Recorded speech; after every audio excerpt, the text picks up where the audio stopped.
Assalamualaikum warahmatullahi wabarakatuh. Perkenalkan, nama saya Nurul Jana dari kelas 12 IPS. Di sini saya akan menjelaskan tentang sumber hukum Islam yang mutapak. Apa sumber hukum Islam itu? Sumber hukum Islam ialah segala sesuatu yang dijadikan pedoman atau yang menjadi sumber syariat Islam, yaitu Al-Quran dan hadis Nabi Muhammad SAW. Sebagian besar pendapat ulama ilmu fikih sepakat bahwa pada prinsip sumber utama hukum Islam ialah Al-Quran dan Al-Hadis. Di samping itu juga terdapat beberapa kajian yang erat berkaitan dengan sumber hukum Islam, yaitu Al-Quran, Al-Hadis, Ijma, dan Qiyas. 1.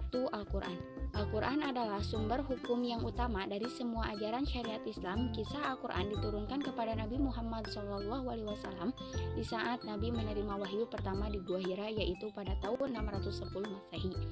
Tepatnya pada malam 17 Ramadan, bisa disebut peristiwa Nuzulul Quran.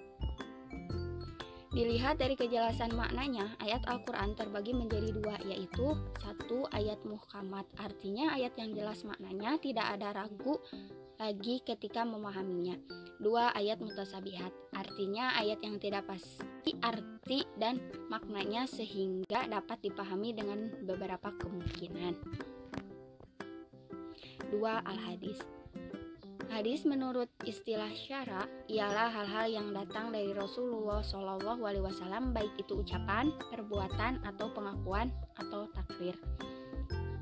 Berikut ini adalah penjelasan mengenai ucapan, perbuatan, dan perkataan.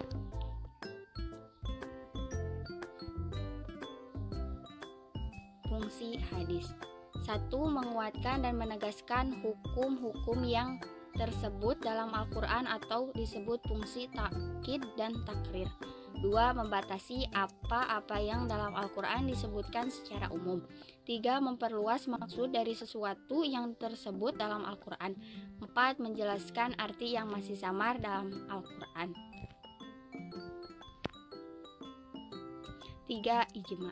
Ijma adalah kesepakatan para ulama dalam menetapkan suatu hukum dalam agama berdasarkan Al-Quran dan hadis dalam suatu perkara yang terjadi. Macam-macam ijma. 1. Ijma qauli, yaitu suatu ijma di mana para ulama mengeluarkan pendapat dengan lisan atau tulisan yang menerangkan persetujuannya atas pendapat mujtahid lain di masanya. 2. Ijma sukuti, yaitu suatu ijma di mana para ulama diam tidak mengatakan pendapatnya, diam di sini dianggap menyetujui. 4. Kias. Kias menurut bahasa ialah penyamaan suatu dengan yang lain, sedangkan menurut istilah kias adalah menerangkan sesuatu yang tidak pada nasnya dalam Al-Quran dan hadis dengan cara membandingkan dengan sesuatu yang ditetapkan hukumnya berdasarkan nas. Macam-macam kias. 1. Kias aula, kias yang ilahnya mewajibkan adanya hukum. 2. Kias musawi, kias yang ilahnya mewajibkan adanya hukum yang sama baik pada hukum yang ada pada al-aslu maupun hukum yang ada pada al-far'u atau cabang. 3. Kias adna'i, kias di mana hukum al-far'u lebih lemah berkaitannya dengan hukum al-aslu.